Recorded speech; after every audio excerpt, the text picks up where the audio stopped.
ഞാൻ അറിഞ്ഞിട്ടുണ്ട് നബിയെ, അതുകൊണ്ട് അവർക്ക് കൂട്ടു നിൽക്കണ്ട. എന്നിട്ട് അള്ളാഹു നമ്മളൊരു ചോദ്യം ചോദിക്കുന്നത്, അതായത് മുസ്ലിങ്ങളോട് എന്താ ചോദിച്ചത്? ഹാ അന്തും ഹാഉലാ.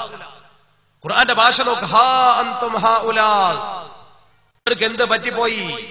ജാദൽതും അൻഹും ഫിൽ ഹയാത്തി ദുനിയാ. ഈ കള്ളന് വേണ്ടി അവർ ദുനിയാവിൽ വെച്ച് വാദിക്കുന്നു അവനെ രക്ഷപ്പെടുത്താൻ. വമൻ യുജാദിലുല്ലാഹ യൗമൽ ഖിയാമ. അള്ളാഹുവിന്റെ മുമ്പിൽ ഇവന് വേണ്ടി വാദിക്കാൻ നിങ്ങൾ ആരെങ്കിലും വരുമോ? അമ്മൻ യകൂനു അലൈഹിം വക്കീല. ഇവന് വേണ്ടി വാദിക്കാൻ ആരെങ്കിലും വക്കാലത്ത് പിടിക്കാൻ വരുമോ? ഖുർആൻ ചോദിക്കുകയാണ്. എന്താണ് ആ ചോദ്യത്തിന്റെ അർത്ഥം? ഈ ജൂതൻ പ്രതിയല്ല, ഇവനാണ് കള്ളൻ. ഇത് മറച്ചു വെക്കാൻ വേണ്ടിയുള്ള ഗൂഢാലോചനയാണ്. ലോകത്ത് ഖിയാമത്ത് നാൾ വരെ മുസ്ലിങ്ങൾ ഓതുന്ന പരിശുദ്ധ ഖുർആനിൽ ഒരു ജൂതനെ രക്ഷിക്കാൻ വന്ന ആയത്ത് ഇപ്പോഴും നമ്മൾ ഓതുന്നുണ്ട്. എന്താ കാര്യം? ജൂതന്റെ അടുത്ത് സത്യം, അത് ജനങ്ങൾ അറിയിക്കണം. അത് ഖുർആന്റെ ഭാഷയാണ്. ഇവിടെ ഈ ജൂതനെ രക്ഷപ്പെടുത്താൻ വേണ്ടി ഖുർആൻ മുന്നോട്ട് വെച്ച ആയത്തായി. ജൂതൻ പ്രതിയല്ല, റസൂൽ അവനെ വിട്ടു, കള്ളൻ ഇവനായിരുന്നു, ഇവൻ മുനാഫിക്കാണെന്ന് പിന്നെ മനസ്സിലായി. ബനൂ ദഫർ ഗോത്രത്തിലെ തൊഴമത്തവനോ പേർക്ക് മുനാഫിക്കാണെന്ന് പിന്നെ മനസ്സിലായി. ആ മുനാഫിക്ക് മുസ്ലിങ്ങളെ പറ്റിക്കാനുണ്ടാക്കിയ ഏർപ്പാടാ. അവൻ അനുകൂലമായിട്ടെങ്ങാനും വിധിച്ചിരുന്നുവെങ്കിൽ ഈ ജൂതന്മാരെ മുഴുവൻ ഇസ്ലാമിനെതിരാവൂലേ? ജൂതന്റെ സത്യം ഖുർആൻ പ്രഖ്യാപിച്ചപ്പോൾ ജൂതന്മാരിൽ പലരും ഇസ്ലാമിനെ മനസ്സിലാക്കി. ജൂതന്മാർക്കിടയിൽ ഇസ്ലാം പ്രചരിക്കാൻ തന്നെ ഇതൊരു കാരണമായി. ഒരുപാട് ജൂതന്മാർ പരിശുദ്ധ ദീനിലേക്ക് കടന്നു വരികയാണ്. നിങ്ങൾ ഓർത്തു നോക്കൂ, ഇവിടെ ഇസ്ലാം ഉയർത്തിപ്പിടിച്ച സത്യമാണ്, ധർമ്മമാണ്. അവനവന്റെ ജാതിക്ക് വേണ്ടി നിന്നില്ല, സത്യത്തിന് വേണ്ടി നിലകൊള്ളുക. നമ്മൾ അതാ ചെയ്യേണ്ടത്. ഒരു കുഴപ്പം അങ്ങാടി നടന്നാൽ മുസ്ലിമും ഹിന്ദുവും എന്ന് പറഞ്ഞ് ചേരി തിരിയരുത്. നമ്മൾ എന്താ ചെയ്യേണ്ടത്? ക്രിസ്ത്യാനി മുസ്ലിം എന്ന് നോക്കരുത്. സത്യം ആരുടെ പക്ഷത്തുണ്ടോ അവന്റെ കൂടെ നിൽക്കണം. അതാണ് അള്ളാഹുവിന്റെ പരിശുദ്ധ ദീൻ നമ്മളെ പഠിപ്പിക്കുന്നത്. ജാതിയും മതവും എന്ന് പറയുന്ന അവനവന്റെ ജീവിതത്തിലും പ്രവർത്തനത്തിലും എപ്പോഴും വേണം. ആ ജാതിയുടെയും മതത്തിന്റെയും ഭാഗം തന്നെയാണ് സത്യം. ഇസ്ലാം സത്യമാണ്.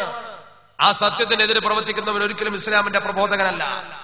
അതാണ് അള്ളാഹുവിന്റെ പരിശുദ്ധ ദീൻ പഠിപ്പിച്ചത്. അന്യ മതത്തിനെ വെറുപ്പിക്കരുത്. ഇതൊരു ബഹുമത രാജ്യമാണ്. ഇതൊരു ബഹുമത രാജ്യമാണ്. നമ്മൾക്ക് എന്തെങ്കിലും കാര്യം നേടാണ്ടോ? സമാധാനപരമായ ഒരു ദൗത്യത്തിലൂടെ നോക്ക്. നിങ്ങൾ അതല്ലേ ഒരു റിഫ്ക്, മൃദുലത്വം എന്നാ പറയാ. മൃദുലത്വം അതെന്താണെങ്കിലും ശരി.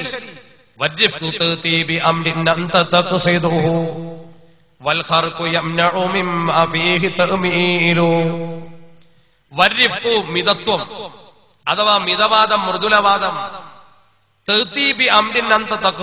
നീ ഉദ്ദേശിക്കുന്ന കാര്യത്തിലേക്ക് നിന്നെ എത്തിക്കും. സമാധാനത്തോടു കൂടി നീ മുന്നോട്ട് പോയാൽ നീ ഉദ്ദേശിക്കുന്ന ലക്ഷ്യത്തിൽ നീ എത്തും. എന്നാലോ നീ ആഗ്രഹിക്കുന്ന, നിനക്ക് കൊതിയുള്ള ഒരു സംഗതിയെ നീ നേടാൻ വേണ്ടി ഹർക്ക് ഒരു തീവ്രത പ്രകടിപ്പിച്ചാലോ അത് നടക്കില്ല ഒരിക്കലും. എത്ര മനോഹരമായിട്ടാണ് ആ പറഞ്ഞ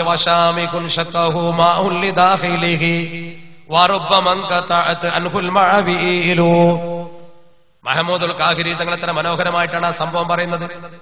എന്ത് മനോഹരമാണ് ആ ഉദാഹരണം. ഏത് ചെറുപ്പക്കാരനും തിരിയുന്ന ഭാഷയല്ലേ അത്? ആർക്കും തിരിയുന്ന ഭാഷയല്ലേ? നിങ്ങൾ ചിന്തിച്ചു നോക്ക്.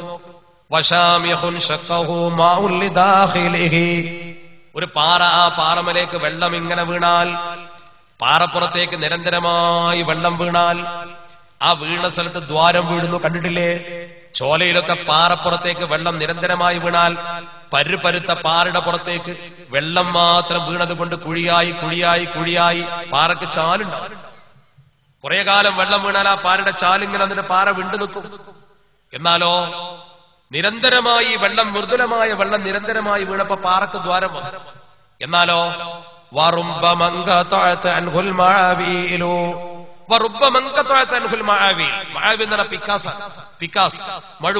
പിക്കാസ് ഒറ്റ കൊത്തു കൊടുത്തു നോക്ക്, പിക്കാസ് പൊട്ടും, പാറ പൊട്ടൂല. എന്താ കാരണം? കടുപ്പത്തിൽ ചെയ്തു എന്നുള്ളതാണ്. പിക്കാസ് കൊണ്ട് കൊത്തിയാൽ പിക്കാസ് പൊട്ടുന്ന പാറപ്പുറത്തേക്ക് വെള്ളം നിരന്തരമായി വീണാൽ അതിനോട് ദ്വാരാവും. എന്താ കാരണം? വെള്ളം സാവധാനത്തിൽ നിരന്തരമായി പ്രവർത്തിക്കുന്നു. ഇത് പെട്ടെന്ന് ചാടി വീഴുന്നു എന്നതാണ്. അതാണ് അതിന്റെ വ്യത്യാസം. ഈ ചാടി വീഴൽ കൊണ്ട് ചിലപ്പോൾ കാര്യം നടക്കൂല. അള്ളാഹുവിന്റെ പരിശുദ്ധ ദീൻ പഠിപ്പിക്കുന്ന കാര്യം അതാണ്. ഏതൊരു വിഷയത്തിലും നമുക്കൊരു സമാധാനം വേണം, ശാന്തി വേണം. അള്ളാഹുവിന്റെ പരിശുദ്ധ പ്രവാചകൻ എന്തിനാ 10-13 കൊല്ലത്തിലധികം മക്കത്ത് ക്ഷമിച്ചത്? അന്ന് തന്നെ ചാടി പുറപ്പെട്ടുകൂടായിരുന്നു. എന്തിനാ ഹിജറ പോയിട്ട് പിന്നെ 2 വർഷം കാത്തു നിൽക്കുന്നത് അവർക്ക് യുദ്ധാനുമതി കൊടുക്കാൻ? എന്തേ അള്ളാഹുവിന്റെ പരിശുദ്ധ പ്രവാചകർ അബൂജഹലിനെ നേരിട്ട് ഹുദൈബിയ സന്ധി സമയത്ത് കൊണ്ടുപോകാതിരുന്നത്? അഷ്റഫുൽ ഖൽഖ് മുത്ത് മുഹമ്മദ് റസൂലുള്ളാഹി സ്വല്ലല്ലാഹു അലൈഹി വസല്ലം ഹുദൈബിയ സന്ധി 100% ഇസ്ലാമിനെതിരാണ്. പ്രത്യക്ഷത്തിൽ മക്കയിൽ നിന്നും ഒരാൾ വിശ്വസിച്ച് മദീനയിലേക്ക് പോരാൻ നിന്നാൽ അവനെ കൊണ്ടുപോകാൻ പാടില്ല. മദീനത്ത് വന്നാൽ തിരിച്ചയക്കണം. ഈ വർഷം ഉംറ ചെയ്യാൻ പാടില്ല. ഈ സന്ധി ഇങ്ങനെ എഴുതിക്കൊണ്ടിരിക്കുന്ന സമയത്താണ് സന്ധിയുടെ അമുസ്ലിം നായകനായ സുഹൈലിന്റെ മകൻ, അമുസ്ലിമിന്റെ നായകൻ അബൂജന്തൽ എന്ന് പറയുന്ന ചെറുപ്പക്കാരനായ കുട്ടി, അബൂജന്തൽ എന്ന് പറയുന്ന ചെറുപ്പക്കാരനായ കുട്ടി വന്നിട്ട് ഇവന്റെ കയ്യിലൊക്കെ ആമം വെച്ചതിന്റെ അടയാളമുണ്ട്, കവിളത്ത് അടി കിട്ടിയതിന്റെ പാടുണ്ട്. അവൻ കരഞ്ഞുകൊണ്ട് പറഞ്ഞു, എന്നെ കൊണ്ടുപോകണം, ഞാൻ മുസ്ലിം ആയിട്ടുണ്ട്, ഞാൻ അള്ളാഹുവിന്റെ പരിശുദ്ധ ദീൻ വിശ്വസിച്ചിട്ടുണ്ട്, എന്നെ കൊണ്ടുപോകണമെന്ന് ഈ കുട്ടി കരഞ്ഞുകൊണ്ട് പറഞ്ഞു. അള്ളാഹുവിന്റെ പരിശുദ്ധ ഹബീബ് ആ സമയത്ത് ആ കുഞ്ഞിനോട് പറഞ്ഞു, മോനെ നിന്നെ കൊണ്ടുപോകാൻ പറ്റൂല, കരാർ. മഹാനായ എന്താ പറഞ്ഞത്? അള്ളാഹുവിന്റെ പ്രവാചകരെ കരാർ ഒപ്പിട്ടിട്ടില്ലല്ലോ. അള്ളാഹുവിന്റെ പ്രവാചകർ പറഞ്ഞു കരാർ എഴുതിയിട്ടുണ്ട്. കാരണം ഇസ്ലാം ഈ എഴുത്തിനല്ലോ പ്രാധാന്യം, നാക്കിനല്ലേ. നാക്കുകൊണ്ട് പറഞ്ഞാൽ കരാർ അതാണല്ലോ, ലഫ്ദല്ലല്ലോ. അതൊക്കെ നമ്മുടെ ഈ കാര്യം എന്തുകൊണ്ട് കരാർ ആയി കഴിഞ്ഞിട്ട് ഒപ്പിട്ടോ ഇല്ലേ നോക്കണ്ട, കൊണ്ടുപോകാൻ പറ്റൂല. ഉമർ ഫാറൂഖ് റളിയല്ലാഹു തആല അൻഹുവിനെ പോലുള്ള സ്വഹാബത്ത് ചോദിച്ചു, അള്ളാഹുവിന്റെ പ്രവാചകരെ, നമ്മൾ സത്യത്തിന്റെ മേലല്ലേ, പിന്നെ എന്തിനാ ഈ നിന്ദ സഹിക്കുന്നത്? അബൂജന്തലിൽ നിന്ന് ഇങ്ങനെ കരയുന്നു, എന്നെ കൊണ്ടുപോകുന്നതിൽ എന്നെ പീഡിപ്പിക്കും, സഹിക്കുമോ നിങ്ങളെന്ന് ചോദിച്ചു. അള്ളാഹുവിന്റെ പരിശുദ്ധ പ്രവാചകൻ എന്താ പറഞ്ഞത്? കരാർ, കരാർ. അബൂജന്തലിന്റെ മുഖത്ത് നോക്കി പരിശുദ്ധ പ്രവാചകർ പറഞ്ഞു, യാ അബാജന്തൽ, യാ അബാജന്തൽ, ഓ അബൂജന്തലെ, ഇസ്ബിർ വഹ്തസിബ്, മോനെ ക്ഷമിക്ക്, സഹിക്ക്. ഇന്നല്ലാഹ ജാഇലുൽ ലക വലിമൻ മഅക മിനൽ മുസ്തദഅഫീന ഫറജൻ വ മഖ്റജാ. പൊന്നുമോനെ, നിനക്കും നിന്റെ കൂടെ വിശ്വസിച്ചവർക്കും പടച്ചറബ് ഒരു നല്ല ദിവസം എത്തിച്ചു തരും. നിനക്ക് അല്ലാഹു സുബ്ഹാനഹു വ തആല കാര്യങ്ങൾ തുറന്നു തരുന്ന ഒരു ദിവസം വരുമെന്ന് ശഫീഉനാ റസൂലുള്ളാഹി സ്വല്ലല്ലാഹു അലൈഹി വസല്ലം. മോനെ എപ്പോ പറ്റൂലട്ടോ, നിനക്കൊരു കാലം വരും. എന്താണ് ഈ വാക്ക്? ഈ വാക്കിന്റെ ഗൗരവം നിങ്ങളൊന്ന് മനസ്സിരുത്തി ചിന്തിച്ചു നോക്ക്. ഒരിക്കലും ഇസ്ലാം അക്രമം പ്രോത്സാഹിപ്പിച്ചില്ല. അന്ന് വേണമെങ്കിൽ മുസ്ലിങ്ങൾക്ക് ചാടി പുറപ്പെടാമായിരുന്നു. അന്ന് മുസ്ലിങ്ങൾക്ക് നല്ല ശക്തി ഉണ്ടായിരുന്നു. എന്ന് പറഞ്ഞാൽ യുദ്ധാനുമതിയൊക്കെ കിട്ടിയതിന് ശേഷമാണ് യുദ്ധം ചെയ്യാൻ അവസരമുണ്ട്, കുഴപ്പമുണ്ടാക്കാമായിരുന്നു. പക്ഷെ ആ ക്ഷമ മുസ്ലിങ്ങൾ കാണിച്ചതുകൊണ്ട് ശത്രുക്കൾക്കും ഇസ്ലാമിന് മുമ്പിൽ ആദർശപരമായി കീഴടങ്ങേണ്ടി വന്നു. ആയുധത്തിന്റെ മുമ്പിൽ കീഴടങ്ങാത്ത ആ സമൂഹത്തെ അള്ളാഹുവിന്റെ പരിശുദ്ധ ദീനുൽ ഇസ്ലാം ശരിക്കും ആശയത്തിന് മുമ്പിൽ കീഴടക്കി. അതൊരു ആശയപരമായ കീഴടക്കല. അതാണ് ഇസ്ലാമിന്റെ പ്രബോധനത്തിൽ ഏറിയ പങ്കും നടന്നിട്ടുള്ളത്. നമ്മുടെ കേരളത്തിലേക്ക് 12 മിഷണറി പ്രവർത്തകർ കടന്നു വന്ന് ഇന്ന് 75 ലക്ഷത്തിൽ പരം മുസ്ലിമീങ്ങളിലെ 12 അല്ലേ 75 ലക്ഷമായത്? 12 പേർ പായ്ക്കപ്പലിൽ വന്നിട്ട് 75 ലക്ഷം മുസ്ലിമീങ്ങൾ ഉണ്ടായതിന്റെ പിന്നിൽ എവിടെയെങ്കിലും ചോരക്കറ നിങ്ങൾ കണ്ടോ? എവിടെയെങ്കിലും ഒരു ചോരപ്പാട് വീണോ? എവിടെയെങ്കിലും വല്ല കുഴപ്പം നമ്മൾ ഉണ്ടാക്കിയിട്ടുണ്ടോ? നിങ്ങൾ ചിന്തിച്ചു നോക്കുന്ന ആഴത്തിൽ ചിന്തിച്ചിട്ട് പറ. അള്ളാഹുവിന്റെ പരിശുദ്ധ ദീൻ ഇവിടെ പ്രചരിച്ചത് സമാധാനത്തിന്റെ മേഖലയിലാണ്. പക്ഷെ നമുക്ക് പ്രശ്നങ്ങളുണ്ട്, പ്രയാസങ്ങളുണ്ട്. അത് പരിഹരിക്കാൻ നമുക്ക് നേതാക്കളുമുണ്ട്, സംഘടനകളുമുണ്ട്. അവർക്ക് കരുത്ത് പകരുന്നതിന് പകരം അവരൊന്നും ആഗ്രഹിക്കാത്ത പുതിയൊരു മാർഗം നമ്മൾ സ്വീകരിക്കേണ്ട കാര്യമില്ലല്ലോ. ഇനി അങ്ങനെ സ്വീകരിച്ച കുട്ടികൾ ഭൂരിപക്ഷം ഉണ്ടെന്നോ അവരെ കൊണ്ട് പ്രശ്നം ഉണ്ടായി എന്നോ ഒന്നും ഞാൻ അവകാശപ്പെടുന്നില്ല. പക്ഷെ ഒരു സംശയത്തിന്റെ കണ്ണി നമുക്കെതിരെ വരാൻ അത് കാരണമായി. അത് കാരണമായതുകൊണ്ട് മാധ്യമങ്ങൾ യുദ്ധം എഴുതുമ്പോൾ നമ്മിൽ നിന്ന് ചെറിയൊരു നീക്കം ഉണ്ടായാലും മതി, പർവ്വതീകരിക്കും. നമ്മൾ പടക്കം പൊട്ടിച്ചാൽ തന്നെ ബോംബാക്കാൻ നിൽക്കുന്ന ആളുകൾ, നമ്മൾ പന്തം കൊളുത്തിയാൽ നമ്മളിവിടെ അഗ്നിബാധ ഉണ്ടാക്കി എന്ന് പറയുന്ന ആളുകൾ, നമ്മൾ സൂചി എടുത്താൽ നമ്മൾ കോടാലി എടുത്തു എന്ന് പറയുന്ന ആളുകള്, അതാണ് നമ്മുടെ മുമ്പിലുള്ള പത്രക്കാരും നമ്മുടെ സമൂഹവും. അവരെ പേടിച്ചു നിൽക്കണമെന്നല്ല ഞാൻ പറയുന്നത്. ഒരിക്കലും നമ്മൾ സംശയത്തിന് ഇട കൊടുക്കരുത്.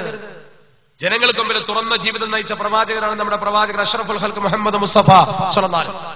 ഒരു വൈകുന്നേരം തന്റെ സഫിയ എന്ന ഭാര്യയുടെ കൂടെ പ്രവാചകർ അവളെ വീട്ടിലേക്ക് കൊണ്ടാക്കാൻ വേണ്ടി പോകുന്ന സമയത്ത് തിരിച്ചു വന്നിട്ട് ഇത് കണ്ട 2 അൻസാരി യുവാക്കളോട് പറഞ്ഞു, ഇവിടെ വരിൻ, ഇതെന്റെ ഭാര്യയാണ് സഫിയ, ഇന്ന ഭാര്യ.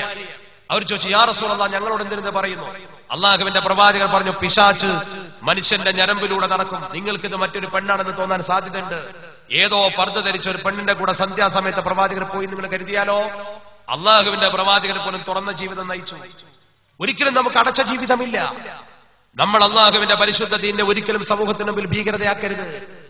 നിങ്ങൾ നോക്ക്, ഇസ്ലാം ഒരിക്കലും അതിന് അനുവദിച്ചിട്ടില്ല. അള്ളാഹുവിന്റെ പരിശുദ്ധ ദീൻ ഒരിക്കലും അത് കാക്ഷിക്കുന്നുമില്ല. സത്യത്തിൽ ഇന്ത്യ മഹാരാജ്യത്തെ മുസ്ലിങ്ങളെ ഇന്ന് മീഡിയകളാണ് ഈ വിധം എത്തിച്ചത്. മീഡിയകൾ ഈ വിധം എത്തിക്കുമ്പോൾ ഒരു കാര്യം അവർ ഓർക്കണമായിരുന്നു. അവരോട് നമുക്കൊരു കാര്യം പറയുവാനുണ്ട്. അവർ ശരിക്കും ചിന്തിക്കേണ്ട വളരെ പ്രധാനപ്പെട്ട ഒരു കാര്യമുണ്ട്. ഇന്ത്യ മഹാരാജ്യത്തെ ഈ വിധം സ്വതന്ത്രമാക്കുന്നതിൽ നമ്മുടെ പൂർവികർക്ക് വലിയ പങ്കുണ്ട്.